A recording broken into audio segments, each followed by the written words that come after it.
I was in the Korean War. I served from 1950, June 1950, until May 1954. Well, I was in basic training, and I said, I went to June the 8th. Okay, when I'm down Lackton Air Force Base in basic training, and on June, I believe it was June 27th, the Korean War broke out. I was in wing headquarters, and I was assigned to finance and accounting section. We just worked in the office, made sure those people that got back, they got their pay, and if they didn't get back, the beneficiary got their pay, Yeah. Oh, it was good for me. I enjoyed my tour. Because of my 4 years there, I was able to get 4 years of college. All the expenses paid. I was single. I didn't have to work. I went to school full time. Korean War is still, it's still not closed. We still have troops there, right? You would think that once they said it ended in '53, that was the end of the war. But we had people killed guarding over there since that time, So I'm sure Vietnam is kind of similar to that. But we did not get no recognition from Korean War when we came back as Korean troops. There was no band playing and no welcoming back, to us. And it was called the Forgotten War.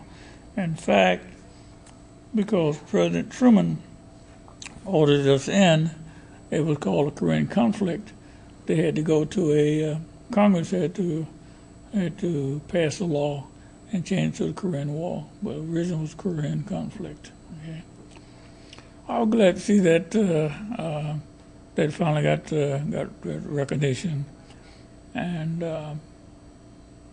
but the troops, the way they're dressed, and have you seen it? Yeah, the way they're dressed and all, like they're ready for war. Looks like, It was really impressed with it. And of course, then I went over there and looked at the Vietnam wall, and boy, all those names, on that wall,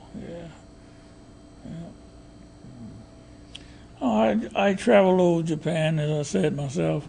I get on the buses and train. I visited Nagoya, Tokyo, Fukuoka.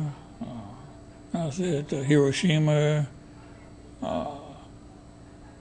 and their movies. I used to go to their movies, and I just get a kick out of people, looking at me coming to a Japanese movie because it's all in Japanese, right?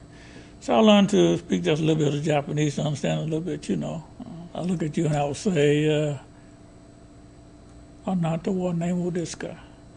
Actually, what is your name? I would say, "Doko ikadamasu? Where are you going? Ohayou gozaimasu is good morning. Konnichiwa, good afternoon." Wow. But I was fortunate because I liked talking to people, learning about their culture.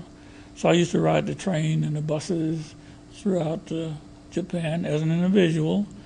And I like talking to the mama sons and papa sons. Those are the old people, like be parents, grandparents, something that age.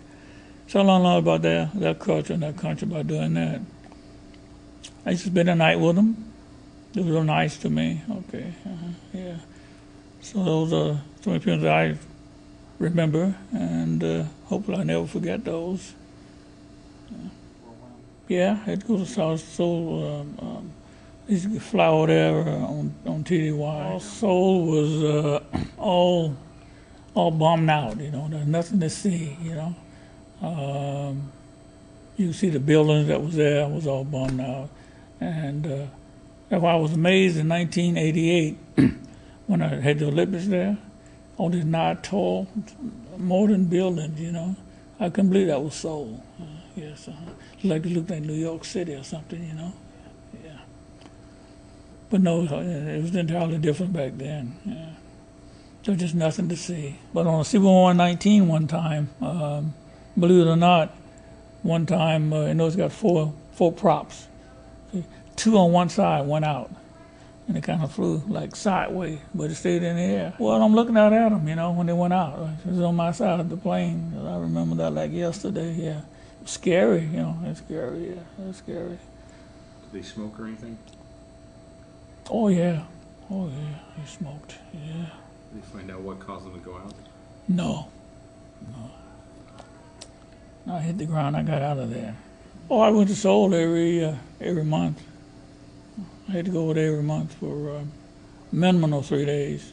Yes, go every month to fly over there, sometime longer, What'd you do over there? Well, pay problems they would have a problem with their pay. Either be like their flight or their short change in their basic pay or whatever. But you bring the problem back to Japan, straighten them out, send it back.